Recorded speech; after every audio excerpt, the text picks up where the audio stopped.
Hi అండి, welcome back to our channel Kanvi creations. ఎలా ఉన్నారు? అందరూ బాగున్నారా? నేనైతే చాలా బాగున్నాను. ఈరోజు మీకు సోఫా మీద కవర్లు ఏ విధంగా స్టిచ్ చేయాలో చూపిస్తానండి. ఇది మేము ఫస్ట్ తీసుకున్న సెట్ 6 పీసెసే తీసుకున్నాము. ఇక్కడ సైడ్స్కి మాకు క్లాత్ అన్నది రాలేదండి, అంటే హ్యాండ్స్ పెట్టుకుంటాం కదా, ఆ ప్లేస్లో రాలేదు. సో డస్ట్ అంతా పట్టేసింది అక్కడ. ఇప్పుడైతే మేము 12 పీసెస్ తీసుకున్నామండి. ఇవి మనకి విడిగా ఇస్తారంట, షీట్స్ లెక్కన ఇస్తారండి. షీట్ వచ్చేసి 75 రూపీస్ పడింది మాకు.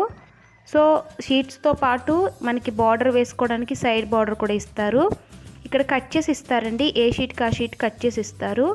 సో ఇక్కడ కింద మనకు ఆల్రెడీ వాళ్ళు జాయింట్ చేసి ఇస్తారండి. లేస్ ఉంది కదా, అది ఆల్రెడీ కింద జాయింట్ చేసి ఇస్తారు. సైడ్స్ మనం జాయింట్ చేసుకోవాలి. మీకు ఈ సైడ్స్ అనేది ఎలా జాయింట్ చేసుకోవాలో ఇప్పుడు నేను చూపిస్తాను మీకు. ఇక్కడ 2 సైడ్స్ జాయింట్ చేసుకోవాలండి. పైన ఆల్రెడీ ఫోల్డ్ చేసి ఇచ్చేసారు వాళ్ళు. సో ఇప్పుడు ఎలా జాయిన్ చేసుకోవాలో మీకు చూపిస్తాను చూడండి. ఇక్కడ మిడిల్లోకి ఫోల్డ్ చేసుకోవాలండి. ఈ విధంగా ఫోల్డ్ చేసిన తర్వాత మనం ఏదైతే సోఫా షీట్ ఉందో ఆ షీట్కి మనం జాయిన్ చేసుకోవాలి.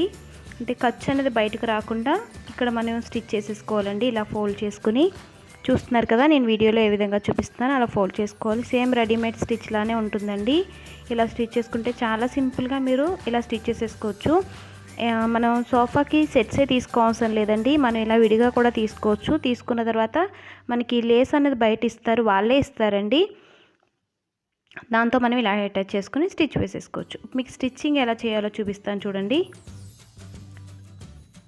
నేను ఇలా మిడిల్లోకి ఫోల్డ్ చేసుకున్నాను. ఫోల్డ్ చేసుకున్న తర్వాత అక్కడ కొంచెం రఫ్ ఎక్కువ చేసుకోండి. అంటే కుట్టు వెనక్కి ముందుకి ఎక్కువ సార్లు అన్నారనుకో కుట్టు ఓడకుండా ఉంటుందన్నమాట. సింగిల్ స్టిచ్ కాకుండా 2-3 సార్లు రఫ్ చేయండి, అప్పుడు స్ట్రాంగ్గా ఉంటుంది అక్కడ స్టిచ్ అనేది.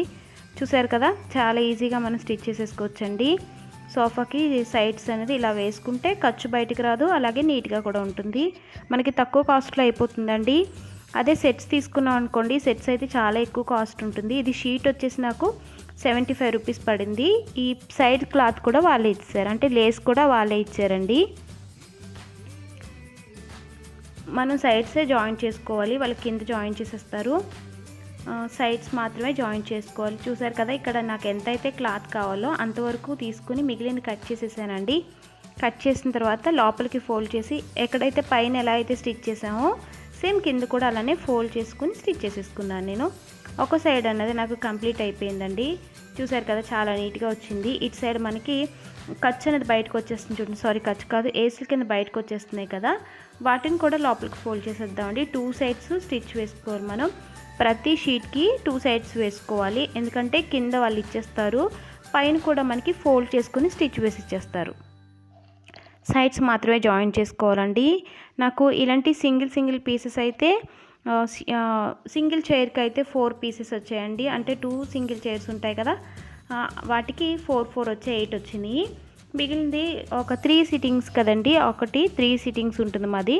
సో దానికైతే 4 వచ్చాయి. మొత్తం వచ్చేసి 12 పీసెస్ తీసుకున్నాం మేము. 3 పీసెస్ సెట్ ఒకటి, అలాగే సింగిల్ పీసెస్ అయితే 8 తీసుకున్నాం అండి. 3 పీసెస్ సెట్ 2 తీసుకున్నాం, ఎందుకంటే కిందకి పైన వేయాలి కదా. ఇప్పుడు మీకు చూపిస్తానండి, సోఫా మీద వేసిన తర్వాత కూడా మీకు చూపిస్తాను. ఇది కూడా కంప్లీట్ అయిపోయిందండి. ఇక్కడ కూడా రఫ్ చేసుకుని స్టిచ్ వేసుకుని కట్ చేసేసుకోండి. చూసారు కదా, ఇప్పుడు మీకు 2 సైడ్స్ జాయింట్ చేసేసాను. మొత్తం మనకి ఒక షీట్ అనేది ఇలా రెడీ అయిపోయింది. పైన ఒకటే మాత్రమే మనకి లేస్ అన్నది ఉండదండి, 3 సైడ్స్ ఉంటుంది. ఇదైతే స్టిచ్ చేయలేంది, ఇంకా నేను స్టిచ్ చేయవలసింది ఇదంతా ఉందండి. ఇవన్నీ కూడా నేను ఇప్పుడు స్టిచ్ చేసుకోవాలి. ఇవన్నీ స్టిచ్ చేసిన తర్వాత మీకు చూపిస్తాను నేను ఎలా వచ్చినాయి అన్నది. ఇది పాత సిట్టింగ్ అండి, వీటికైతే సైడ్స్ లేదు. ఇప్పుడు నేను కొత్తవి వేసిన తర్వాత కూడా మీకు చూపిస్తాను చూడండి. నేను ఆల్రెడీ వేస్తున్నానండి, పైది వేసేసాను. ఇక్కడ మనకి ఎక్కువ క్లాత్ ఉంటుంది, ఎక్స్ట్రా క్లాత్ ఉంటుందండి. వాటిని ఏం చేయాలంటే ఇలా లోపలికి ఫోల్డ్ చేసేసుకోవాలండి. ఇలా ఫోల్డ్ చేసుకున్నట్టయితే మనం కూర్చున్నప్పుడు లెగిసినప్పుడు కూడా క్లాత్ అన్నది మనతో పాటు బయటికి రాదన్నమాట. సో మీరు కొంచెం లోపలికంటూ ఫోల్డ్ చేసేసుకోండి. హ్యాండ్స్తో కుదరకపోతే ఇలా కోమ్ తీసుకుని దాంతో లోపలికి ఇలా పెట్టేసుకోండి. చూసాక చాలా ఈజీగా వెళ్ళిపోతుంది మనకి. ఇలా వేసుకోవడం వల్ల ఏంటంటే మనకి లోపలికి డస్ట్ అది వెళ్ళదండి. మనం క్లీన్ చేసుకున్నప్పుడు ఈ క్లాత్ను మాత్రమే తీసుకుని క్లీన్ చేసుకోవచ్చు. ఇదే విధంగా మొత్తం సెట్స్ అన్నీ వేసేసుకుంటాను చూడండి. ఇలా సెట్స్ వేసుకున్న తర్వాత సైడ్స్ కూడా వేసేసుకుంటున్నాను నేను. సైడ్స్ వేసుకున్న తర్వాత ఈ విధంగా ఉంటుంది మనకి. చూసారు కదా, చాలా నీట్గా ఉందండి. సైడ్స్ వేయడం వల్ల లుక్ ఇంకా బాగుంది. ఇది పాత సెట్ అండి, ఇది సెట్ తీసుకున్నాం. ఇది కొంచెం కాస్ట్ ఎక్కువైంది. ఇవైతే షీట్స్ లెక్కన తీసుకోవడం వల్ల తక్కువ ఖర్చులో అయిపోయిందండి. వీడియో మీకు ఎలా అనిపించింది, నచ్చిందా? నచ్చితే కనుక కామెంట్ సెక్షన్లో కామెంట్ చేయండి. అలాగే మన ఛానల్ మీరు ఇంకా సబ్స్క్రైబ్ చేసుకోకపోతే సబ్స్క్రైబ్ చేసుకోండి. నెక్స్ట్ వీడియోలో మళ్ళీ కలుద్దాం. అంతవరకు సెలవు.